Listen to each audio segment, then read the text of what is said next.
Mtumishi vipi? Mbona hatukoni kwenye media, hatukoni kwenye nukuu za Ticha Edo? Changamoto ni nini? Mwandishi ni kwamba mimi nipo na sio kwamba nimekimbia kama watumishi wengine, ila lakini nilitaka niongee kitu fulani. Unajua sio kila vita unaokutana nao sio lazima uingie front kupigana.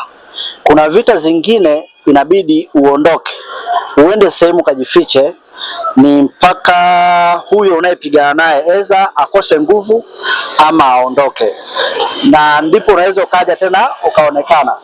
Kwa hiyo si ajabu watumishi wengine unaoona kama hawapo ukasema labda hawana nguvu, au ukasema kwamba labda hawana uwezo tena, au ukasema labda kwamba kuna jambo fulani ambalo ni katika harakati tu za kupambana.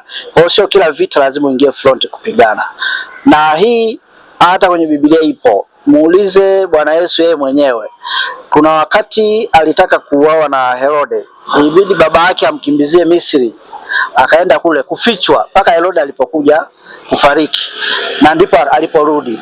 Lakini sio tu Herode, wao wengi ambao utaona Musa alipotaka kuuawa alikimbilia kwa Esra, kwa mke wake kule akakaa, alafu akakaa kule mpaka alipoona kwamba mambo yameshakaa sawa, ndio akafanyaje, akarudi.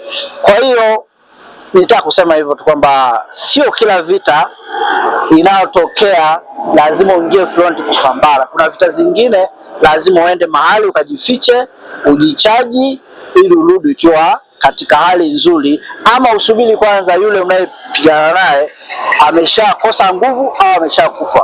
Kwa hiyo usishangae kuona watumishi wengine hawapo kanisani, hawapo kwenye media, hawako, wamenyamaza kimya, ukaanza kusema labda watumishi wa Mungu kwamba labda nguvu zao zimepungua. Hapana, ni katika tu style ya vita. Kwa hiyo ndio hivyo, mwandishi wa habari. Labda na swali jingine? Hamna, shukrani Ticha Edo. Asante sana.